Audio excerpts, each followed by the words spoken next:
ایک دوست نے آتے ہی ایک بات کی طرف توجہ دلائی ہے کہ حجاج کرام اللہ کے گھر میں جا رہے ہیں، ان کے لیے کوئی بات آپ کہہ دیں۔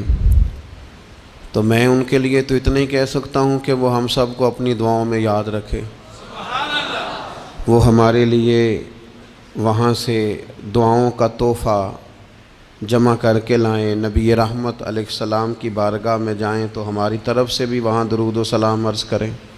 باقی جہاں تک مجھے اللہ نے موقع دیا ہے یا میں اگر کسی کو کسی بات کی جانب توجہ دلاؤں گا تو میں اکثر حجاج کرام سے یہ عرض کیا کرتا ہوں، حج کرنے والوں سے، عمرہ کرنے والوں سے، حرمین شریفین کی حاضری دینے والوں سے، کہ جب بیت اللہ شریف کا حج کرنے جاؤ یا حضور کی علیہ السلام کی بارگاہ میں حاضری دینے جاؤ تو دو چیزیں گھر چھوڑ کے جاؤ اور دو چیزیں ساتھ لے کے جاؤ۔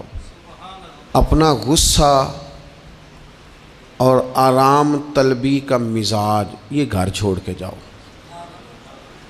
اللہ تعالیٰ نے قرآن مجید میں فرمایا وَلَا جِدَالَ فِي الْحَجِّ، حج میں جھگڑا نہیں کرنا، غصے گھر چھوڑ کے جاؤ۔ اور یہ جو بعض لوگوں کا مزاج ہوتا ہے نا ہر وقت آرام پسندی کا، مجھے اپنی مرضی سے سونا ہے، اپنی مرضی سے اٹھنا ہے، یہ چیزیں ٹھیک نہیں ہوتی۔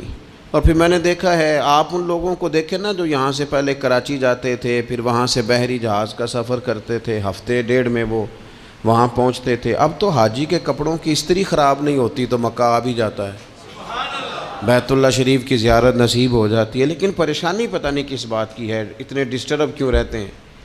تو آرام کا مزاج اور غصہ یہ دو چیزیں گھر چھوڑ کے جانی ہے، اور ساتھ کیا لے کے جانا ہے؟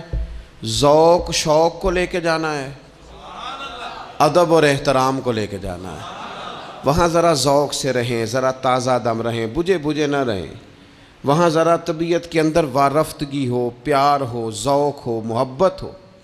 اس توانائی کے ساتھ آپ اللہ تبارک و تعالیٰ کے گھر جائیں اور آداب کا خصوصی خیال رکھیں۔ ادب پہلا کرینہ ہے محبت کے کرینوں میں۔ اللہ کا گھر ہو یا نبی پاک علیہ السلام کا روضہ نور ہو، ہر جگہ ادب کو ملحوظ خاطر رکھیں۔ اقبال کہتے ہیں کہ ادب گا ہیست زیر آسماں از عرش نازک تر، نفس گم کردہ می آیت جنید و با یزیدی جا۔ کہتے ہیں جو حضور کا روضہ ہے یہ عرش کے نیچے اتنی نازک جگہ ہے کہ جہاں جنید بغدادی اور بایزید بسطامی جیسے لوگ بھی اپنی سانسیں بند کر کے حاضری دیتے ہیں۔ یہ ایسی نازک جگہ ہے جہاں اتنے بڑے اکابرین اور اسلاف بھی اپنی سانسوں کو روک کر چلتے ہیں۔ تو عزیز ادب سے، احترام سے، اے پائے نظر ہوش میں آ یہ کوہ نبی ہے، آنکھوں سے بھی چلنا یہاں بے ادبی ہے۔